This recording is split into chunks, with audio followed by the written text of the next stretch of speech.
మనం చూసుకున్నట్లయితే ఏపీ ప్రజలకు కీలక ప్రకటన అయితే జారీ చేయడం అయితే జరిగింది. ప్రతి పౌరుడు కూడా హౌస్ హోల్డ్ డేటాబేస్‌లో వివరాలు నమోదు చేసుకోవాలని చెప్పేసి ఏపీ ప్రభుత్వం కీలక ప్రకటన అయితే జారీ చేసిందనమాట. అమరావతి ముఖ్యంగా ప్రతి పౌరుడు కూడా హౌస్ హోల్డ్ డేటాబేస్‌లో వివరాలు నమోదు చేయించుకోవాలని ఆదేశాలు అయితే జారీ చేశారు. అన్ని ప్రభుత్వ శాఖలు పౌరుల వివరాలు నమోదు చేయాలని సూచనలు అయితే చేశారనమాట. పౌరుల వివరాలు నమోదు చేయాలని ప్రభుత్వ శాఖలకు అయితే ఆదేశాలు వెళ్ళినాయి. పౌర సేవలు పథకాలకు ప్రతి శాఖ డేటాబేస్కు వివరాలు అయితే అనుసంధానించాలని చెప్పి విజ్ఞప్తి అయితే చేశారని. ఎందుకంటే ఏపీలో మనకి P4 సర్వే రెండో విడత అయితే ప్రారంభం అయితే జరిగింది. పేదరిక నిర్మూలనకు ప్రభుత్వం అమలు చేస్తున్న P4 కోసం ఈ నెల 8 నుంచి 18 వరకు చేపడుతున్న సర్వే ప్రక్రియ అయితే ప్రారంభమైంది.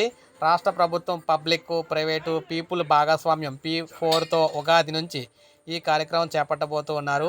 కుటుంబ వివరాలు సామాజిక ఆర్థిక స్థితిగతులకు సంబంధించి మొత్తం 27 ప్రశ్నల ద్వారా సమాచార సేకరణ ఇస్తున్నట్లయితే ప్రభుత్వం అయితే తెలిపిందనమాట.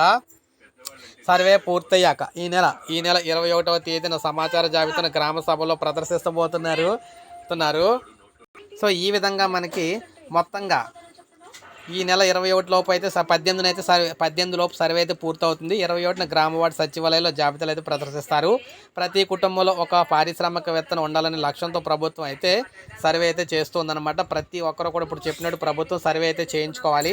ఎందుకంటే పూర్తి వివరాలు ప్రభుత్వం దగ్గరికి అయితే వెళ్తేనే అన్ని పథకాలు కార్యక్రమాలకు సంబంధించి వారైతే చేస్తారు. అందువల్ల సర్వే అయితే మనకు స్టార్ట్ అయింది. ఈ రోజు నుంచి 18వ తారీఖు వరకు జరుగుతుంది. అందరూ కూడా చేయించుకోండి. అంటే మీ దగ్గరికి రావడం అయితే జరుగుతుంది అనమాట. గ్రామ వార్డు సచివాలయానికి సంబంధించిన ఉద్యోగులందరూ కూడా. సో ఇది అప్డేట్. ఒక లైక్ చేయండి, సబ్స్క్రైబ్ చేసుకోండి. మన ఛానల్ సబ్స్క్రైబ్ చేసుకోండి.